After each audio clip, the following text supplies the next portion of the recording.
Hello, good afternoon, everyone, and feel free to continue eating quietly. And I hope everyone's been enjoying the morning, and thank you for coming to lunch. We're delighted to have you with us, and especially since the program today is very timely and relevant. It's entitled Trade and Balance, Supply Chain and Tariffs. So it will really tie into our broader conference theme of the world on balance. We'll examine how global trade flows, tariff regimes, and supply chain vulnerabilities are shaping economic stability and maybe even some instability around the world. In an era where the movement of goods, technology, and capital determines strategic advantage, this topic could not be more timely. And we're very honored that we have our keynote speaker, Fred Hochberg, with a Pucci tie that you can't miss, he's the former president of the U.S. Export-Import Bank, and he has a very distinguished resume. And we're lucky to have this conversation moderated by Courtney Brown, whose reporting and analysis always brings clarity to the complex dynamics of global markets and economics policy. So continue eating, albeit quietly. And I'd like to note that Mr. Hochberg will sign books after the presentation out in the foyer. Please join me in welcoming Courtney and Fred. Thank you.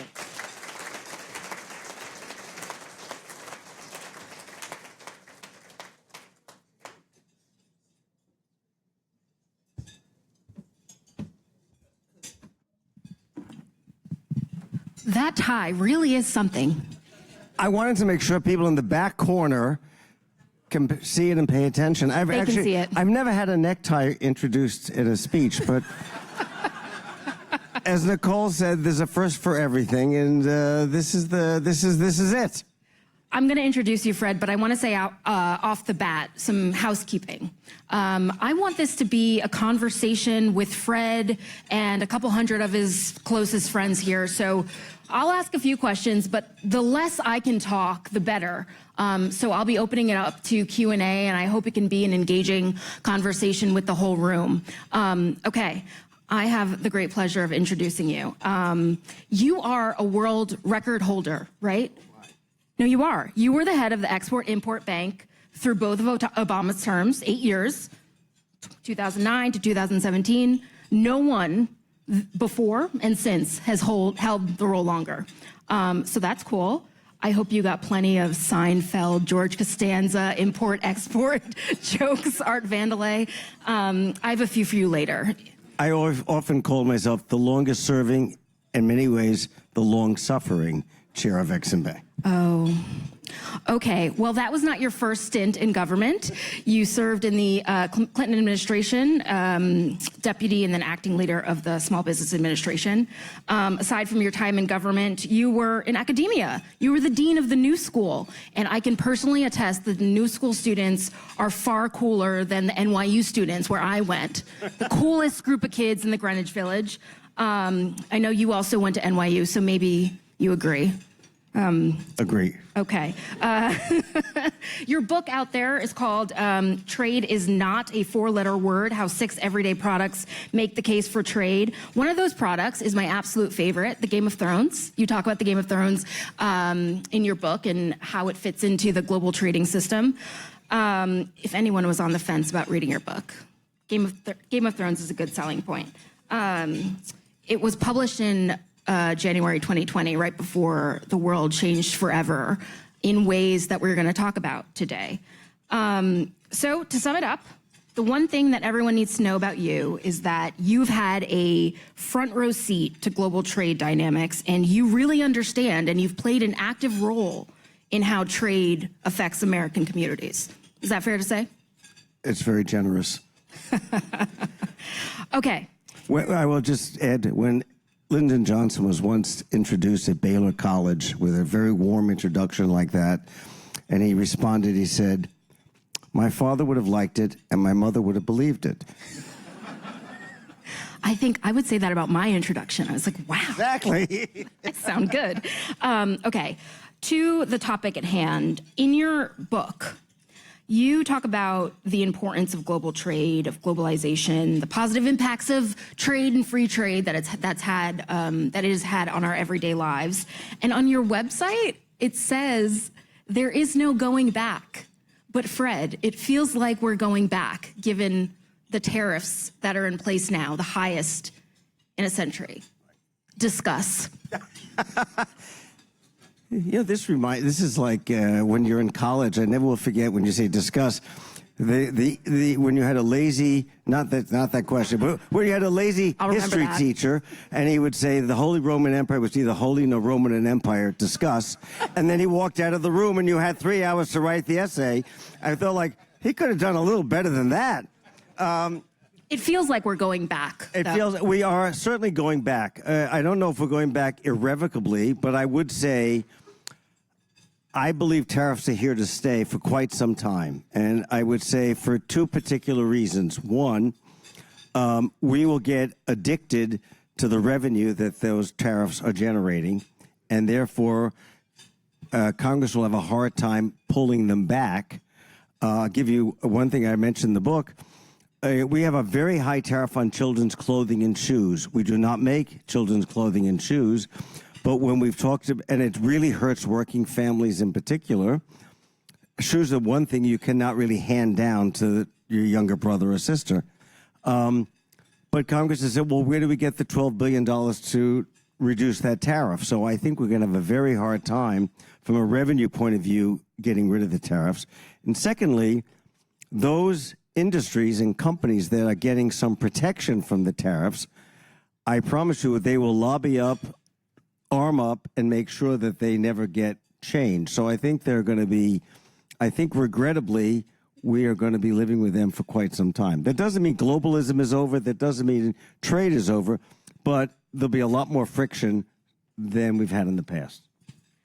But it seems like everything that maybe in your book you suggested you were fearful of has happened, right? Less trade. We got trade data for August yesterday after a long delay. It shows that there were less imports. The trade deficit shrank because less foreign goods coming into the nation. So everything you were afraid of is coming to fruition. I mean, what is it like to watch that unfold? Terrible. In a word. One of the great things of our country is that, and frankly, unlike China, we have welcomed foreign products. We have actually welcomed that. I make a point and did some research in the auto industry, and there may be many who might disagree, but frankly, imports rescued our auto industry. We were making cars that people did not want to buy. We could not export. We're not reliable.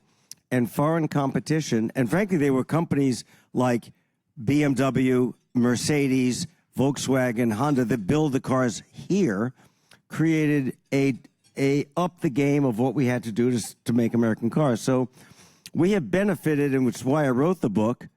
And Nicole said she's already buying one for her son for Christmas. Just an idea. Or Thanksgiving, in case if you'd like. But I think that we have benefited from imports. I don't believe the trade deficit is the worst thing facing our country. We have a lot of issues, be it affordability, be it housing, be it our immigration policy, be it our crumbling infrastructure. But I would not have put the trade deficit at the top of that list. So I think that it is disheartening. And also, one of the things I worked on, as you mentioned, Courtney, is on exports. A lot of the imports of our exports are imported, either the equipment, aluminum, steel. Nicole and I were talking, the equipment that her company uses, a lot of it's made in Korea, and the duty on that has actually now changed that dynamic and changed the entire complexion of that business. So we have yet to see, I think, the full impact of these tariffs. In a similar way, in the first 6 months after Brexit, you did not see the impact in the United Kingdom. But 2 or 3 years later, you see a dramatic impact. And I think that this will have a far more profound impact on our economy than we're currently seeing at this moment. We've kind of hinted at the trade deficit, and President Trump seems obsessed with using the trade deficit as a barometer of imbalance in the global trading system. So what does having a trading system in balance for the U.S., what does that look like? Is it literal? Is it literally a smaller trade deficit, or is it something else? Well, let's think about, very simply, what contributes to gross domestic product. It is consumer spending, government spending, business investment, and then the difference between exports and imports. So there are four things in that little formula: government, industry, consumers, and the difference between exports and imports. So focusing on only one of those four and only one aspect of those four seems to be missing the point. And I certainly worked on this with President Obama. We looked to increase exports. He had set a goal, let's double exports in 5 years. We did that. Did we do that across the board? No. But we did that in many countries. We actually did double our exports. So one way of fixing the trade deficit is we ought to be selling more to the rest of the world. That strikes me as a healthier way. It creates a lot of jobs here at home. And it still lets American consumers take the advantage and the innovation we get from trade. There's a chapter in here I talk about the iPhone. The iPhone could not exist without trade. Could not exist. I mean, does anybody here count their steps? Yes. A few people. All right. So that step counter is a chip that comes out of the Netherlands. So if you want to keep track of your steps, that's one way. And if you like to turn your phone either landscape, portrait or landscape, that gyroscope comes out of Switzerland. So the iPhone is a great example of using the best of everything around the world to create a device that hard to live without today. I have a hypothetical for you. If you were a mayor or a local official of a town, maybe let's call it Fredtown, what would you garden spot to live in, I'm sure. I would live there. What would you do as mayor of Fredtown to help businesses in the community adapt to this shifting backdrop? It seems like the White House, it doesn't seem like, I know as a reporter, that the White House is figuring out some problems with their policies in real time. And that's just chaotic. I mean, businesses don't make decisions the way the White House is kind of suggesting they do.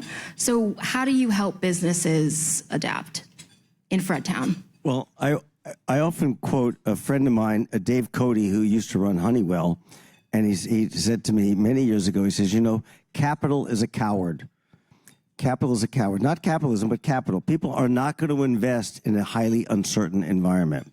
And these tariffs are creating nothing but uncertainty. And partly, and we have a case obviously in the Supreme Court, when things go through Congress, yes, they're slow.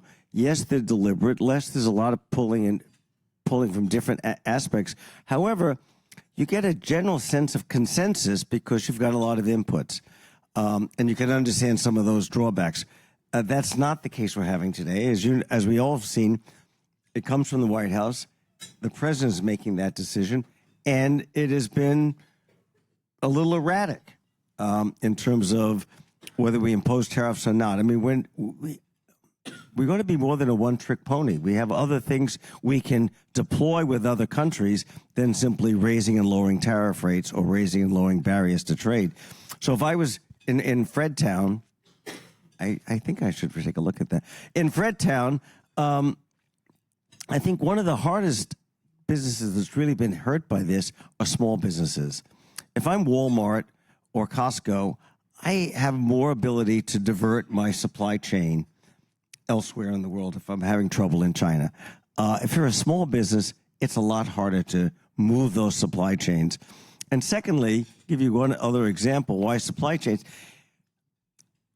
I went down to Monterrey, Mexico when I was working on the book, and a lot of the auto components come out of Mexico. So if you're going to sell, say, shock absorbers to a Ford 150 truck. You have to agree. Two things happen. Manufacturers put out specifications. A number of companies bid on it. And then the winning bid is the one that comes up with the best product design and at cost and deliverability. So they, in some way, almost own that patent. And they have to produce that component for another 14 years after that model stops being produced for the aftermarket. So moving these supply chains is much more complicated than, I would argue, if we're running the Park Hyatt Hotel and we don't like the linen supplier or the bakery supplier. I can find the new one very easily. Much more difficult when it comes to supply chains. And I think that's somewhat lost in this debate we're having, or this process we're going through right now. Here's what's hard. Under President Biden, small businesses, all businesses were told that the new name in the game is friendshoring, nearshoring. Here we are in 2025, and if you did that, if you nearshored, if you friendshored, yeah, our friends changed. So if you moved your supply chain to Mexico thinking it would be okay, Mexico, not our friend. Canada, not our friend. How is a business supposed to operate on an economic cycle that shifts with the president, with whoever is in the White House? It seems impossible. I don't know how. I think it'd be very hard if you're running a company or you have a board that's looking at investments. It's exceedingly difficult to make those decisions. You know, one of the goals of these tariffs have been to increase more, actually, onshoring, even more than friendshoring. And those take 3, 4, 5, 6, 7 years to plan a new facility to manufacture things. And you don't know what the tariff regime is going to be, even between now and 2028, and certainly depending on who's in the White House starting in 2029. So I think that will stall a lot of this kind of investment that's going on, because it's a very volatile and unpredictable market we're in right now. I have a tough question for you. Given everything I know about you and what I know you believe about trade and free trade, I need you to tell us what President Trump is getting right with respect to trade. I'll tell you one thing, he's getting a number of things right. One thing is, has been an unlevel playing field? Absolutely. Do we need to do a better job of calling countries to task on that? Yes. Do we need to do a better job with Canada? Canada's been a very wily negotiator when it comes to the United States, whether it's lumber or dairy and products like that. And the president is right to call the question on that. Additionally, I remember when I was chaired Exim Bank and President Erdogan of Turkey went to Egypt, and the press was very unhappy because they said, is this a diplomatic visit or a sales call? He brought 2 plane loads of executives to sell Turkish products to the Egyptian companies and government. So President Trump is actually putting a lot of businesses first in terms of cutting trade deals, cutting investment deals, ensuring that foreign buyers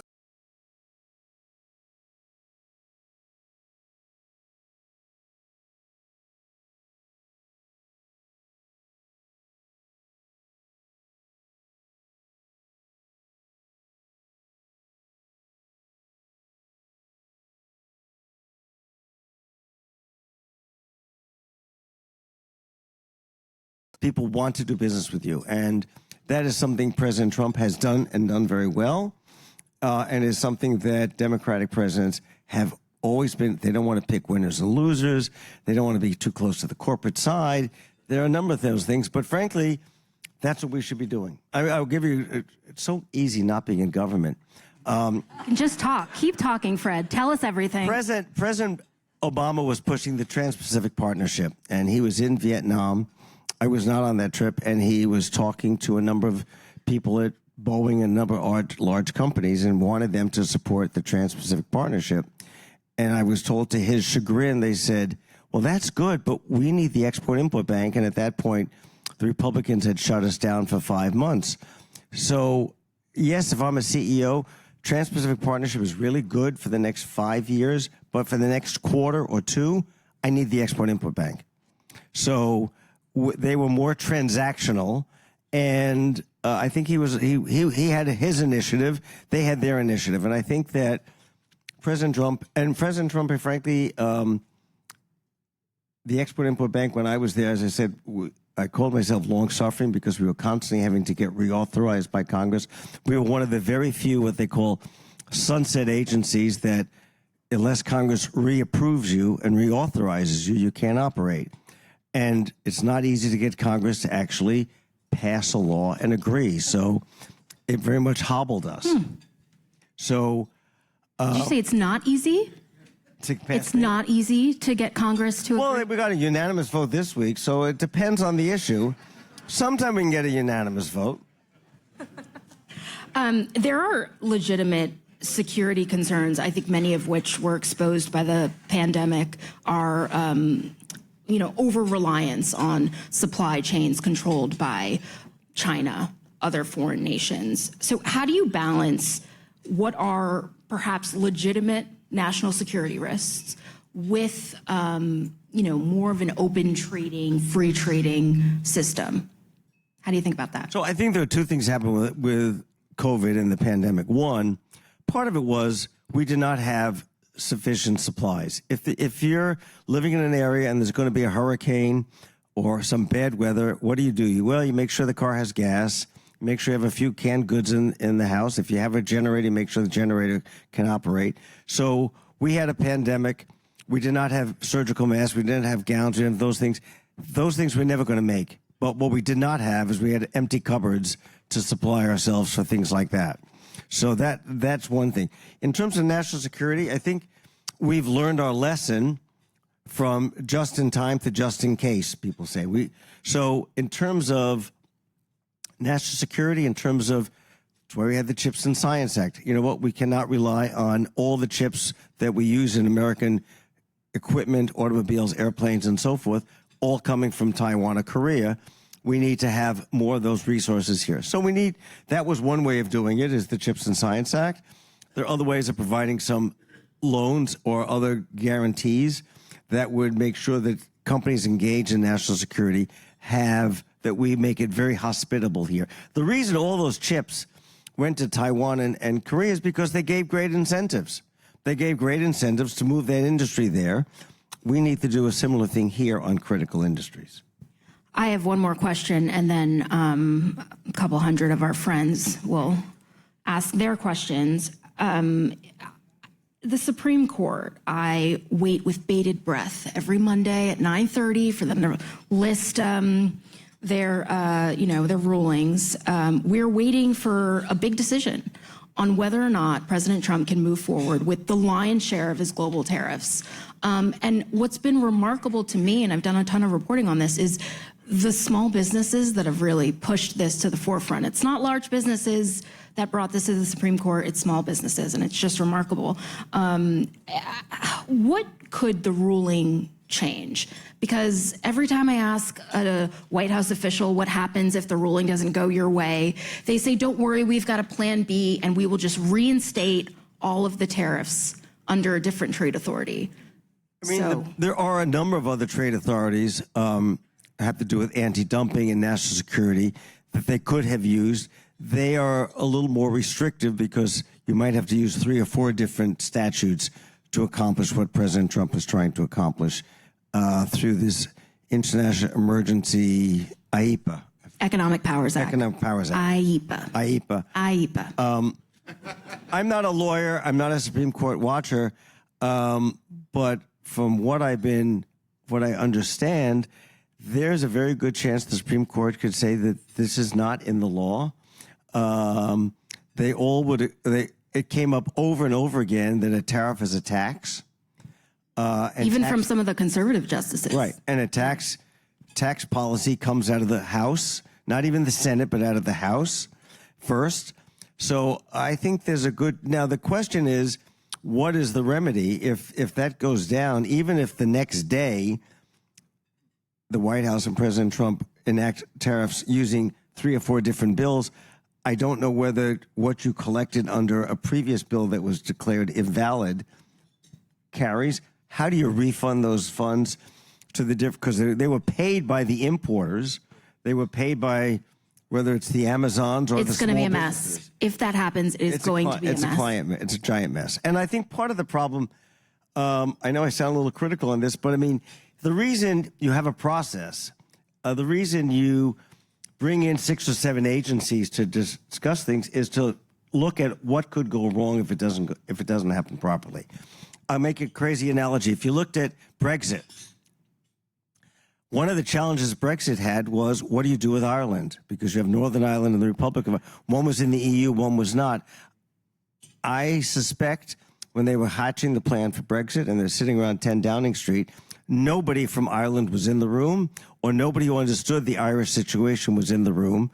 So it never came up. And that's why, yes, it's deliberate. Yes, it can be slower. But frankly, that's why you need that process. Someone say, excuse me, what about this issue? Makes sense. All right, who has questions? All right. Oh, we have microphones coming around.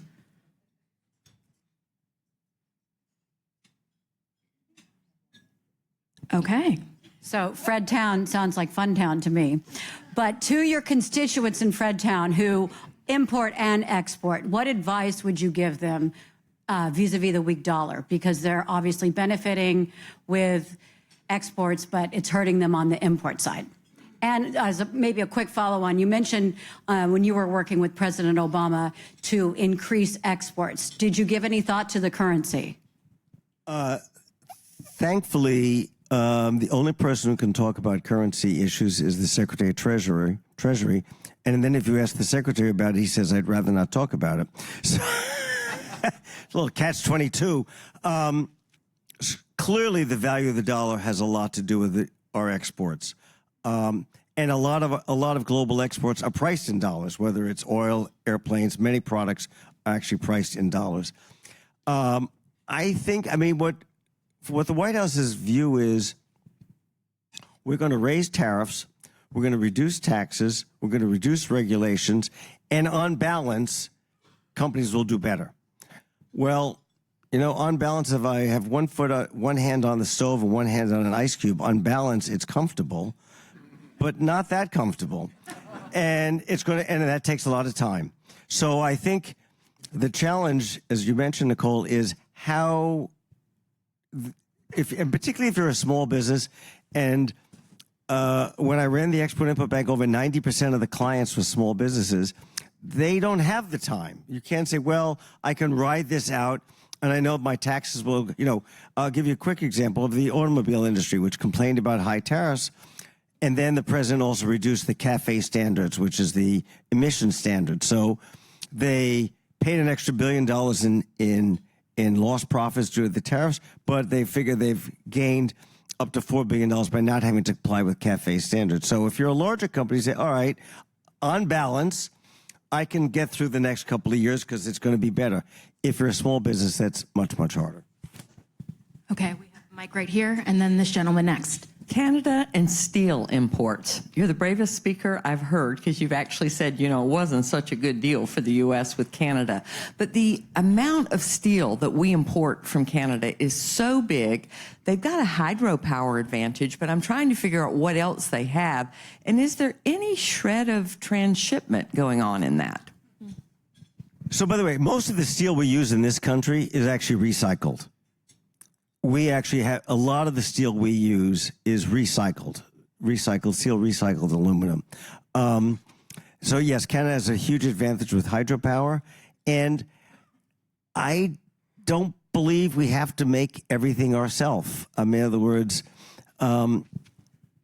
if you're cooking Thanksgiving dinner, you're going to get products that are made in America. You're going to get probably some fruits and vegetables coming from Mexico, maybe tomatoes from Latin America, strawberries and flowers are going to come from Colombia. And that makes for a more robust environment and actually reduces costs. So I think we need to do what we do best and not necessarily try and do what we don't do best. One of the things we really do well on is services, and service exports are hard to, it's hard to always calculate them properly, and two, it's not as clear. You know, a foreign student comes to study in America, that's a service export.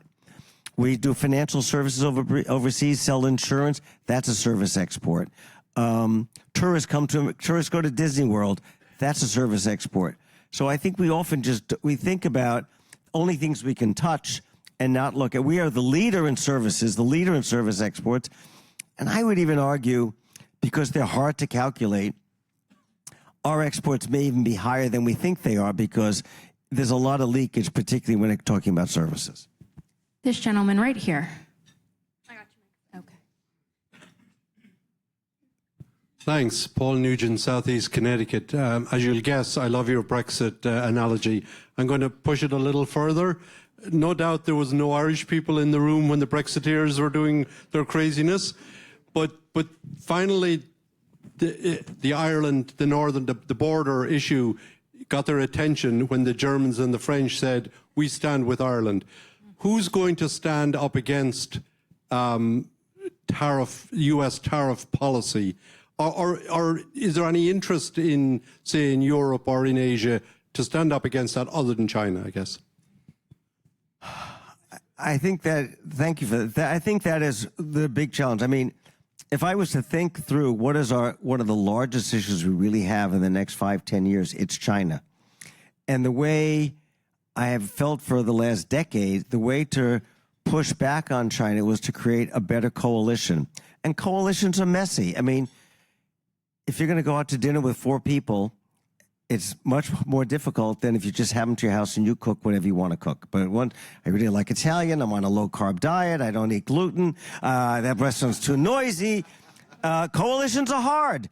They're hard.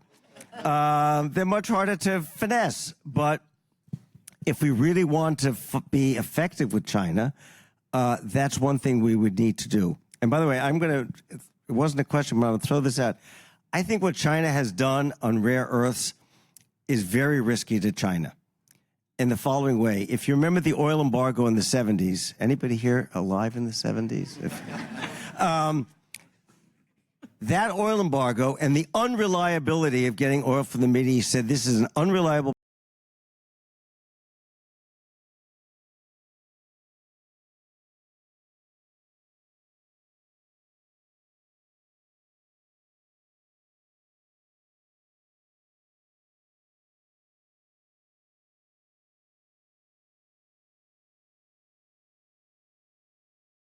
and it's not going to happen tomorrow, but over the next 5 or 10 years, I think we're going to see in this country and elsewhere an ability to actually do those rare earths ourselves. The reason we don't do it, by the way, it's not like we can't get them. It's dirty, it's polluting, it's environmentally bad. So I take a view here. We feel like, okay, it's fine. Let the Chinese despoil their environment. We're not going to. But the world is being despoiled because of that, whether we live in China or not. And we need to find a better way of dealing with rare earth and if we put our mind to it, we can, but we just haven't. We take the easy way out. China will do it. They were easy supply. We'll just take it from there. More questions? Yes. Oh, right here. Sorry. Hi, Fred. My name is Alberto Gonzalez. I'm a student in Texas A&M University. I'm originally from Mexico, Monterrey, so I'm very glad that you went there to write about your book. I hope you like your stay over there. I'm here with the World Council of Laredo, and being in Laredo with a background in Monterrey, Mexico, I'm very familiar with the trade and the import and the export. So this opportunity to talk to you is very important for me. So my question is, what will be, in your opinion, upon the review of the USMCA in 2026, what is going to be the most contentious issue that they will be discussing of? Thank you. Well, actually, I'm glad you asked that question. I think the most critical thing for Canada and Mexico is to make sure that USMCA is renewed, because it's coming up next year. Because any of these tariffs that have impacted Canada and Mexico have been areas outside of USMCA. So that will be the most critical thing, is for USMCA to be renewed, because that is the best safe harbor for Canada and Mexico. And I think one of the things, and as you mentioned, when I went to Mexico, what came through clearly about NAFTA and its successor, USMCA, is I think what those countries need to do is to, and they said, which often happened in Washington. They passed NAFTA. Everybody said, great, we want it, and then went on to the next issue. What was needed from Mexico and Canada is to actually go to state capitals, meet with governors, meet with senators in their home states, and impress upon them the importance of this trade to their local economies. That's the best way of getting USMCA renewed intact. But frequently, as it happens in Washington, there's always another big issue. There's another shiny object, and people move on, as opposed to going back and saying, let's make sure that we don't lose any ground here. Can I just add something to that? Sort of a comment question.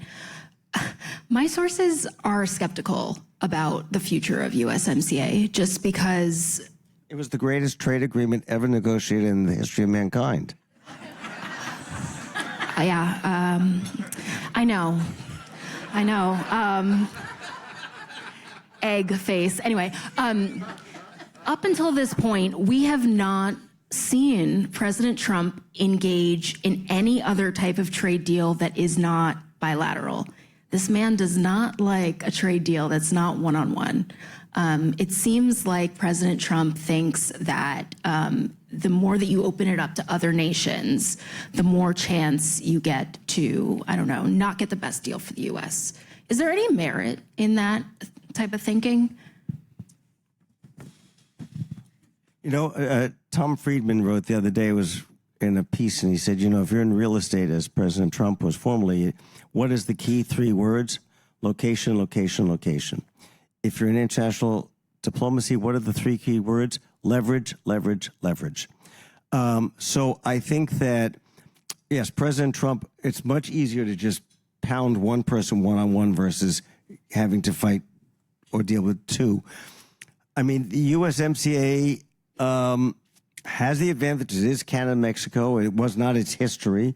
And by the way, you know, the whole NAFTA was started by President Reagan, just as a little backdrop. President Reagan, I'll just give you a quick history. He was worried about the EU.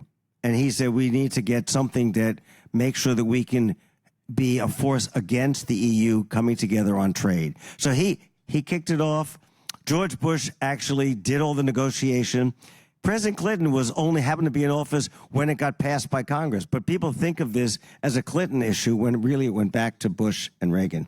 So I think you make, Courtney, that's a great question. I don't fully know how that will play itself out. I think that's why I think it's important for Canada and Mexico to make their case on their own to members of Congress, key senators, key governors, that make sure that that doesn't break apart, because I think it is key. I mean, one of the things about NAFTA and USMCA is it was to create both a manufacturing and a market that would rival Europe, rival Asia, and we could better compete and make cars and make other things that we could export. And I think hopefully that's still the case. More questions. Hi, Derek Olson from World Oregon. Just to follow up on a related note, if IEPA is overturned, what do you think that does to the administration's negotiating strategy if suddenly all these tariffs are out the window? I think, you know, it becomes a power blow to the president, and I think that's why they will then have to use sort of a quilt of other laws to put in different tariffs in different areas to do so. And it's messier. I would have thought, hopefully, earlier on, a White House counsel and others would have sort of laid out, here's the risk by going the IEPA route, here's what you could do here, and you might not be able to cover everything 100%. I don't know that this President White House takes that much input from others. I'm not sure there's the environment to say, Mr. President, I'd like you to, could we rethink this for one moment? Now, we have seen that this week with the Epstein vote, so we may be in a new environment, but I think we have a very messy situation going on our way, and there's a reason you need to follow the law, because the law gives you a safe harbor. You know, when I ran at 2 federal agencies, you often have the general counsel say, sorry, you can't, we were doing it, and we did a power plant, and there were many people who were saying, well, the environmental impact is something that maybe we shouldn't approve this export of equipment for power. And the general counsel said, well, that's all fine, but that's not your legal authority. You cannot deny a loan based on that. So you have to, Congress passes laws, the executive branch is supposed to follow them. That's how the system works. Is it sometimes it's slow, sometimes it's inefficient, but you know, I rather be effective than efficient. You know, too many people sort of bow at the altar of efficiency. What we really want is effective policies that go for the long haul, and as some of the other questions, that businesses can plan around for a much longer period of time. What about this gentleman right here? I got you with the microphone. Roy Gutman from the Baltimore Council. The dollar is down. I don't know quite how much, but I thought at one point at least 10%. And in another seminar this morning, people were talking about the possibility of the de-dollarization of international trade. I don't know if these two are connected, but in any case, it sounds like some dangerous moments ahead. Could you give your assessment? We have so many advantages by having by the dollar. First of all, I hate the term strong dollar because nobody wants to be weak. So you can't say a weak dollar is a good thing. So you can say a high dollar and a low dollar. There's not a value judgment in that. But when you say strong and weak, you like, I'm for a weak dollar. Like, why would you be for something weak? I think that we have so many advantages by being the global currency.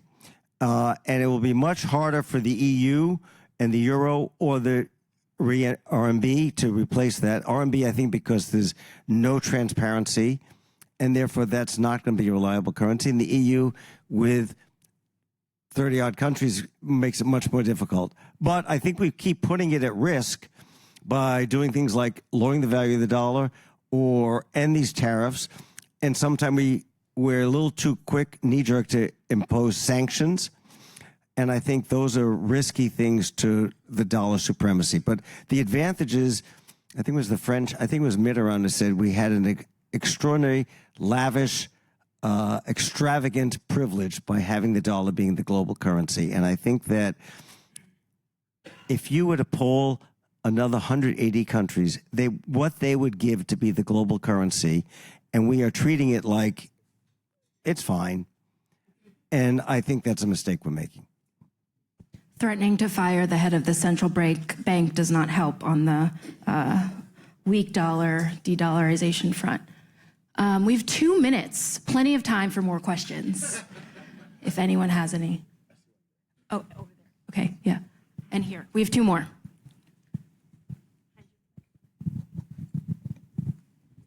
Thank you.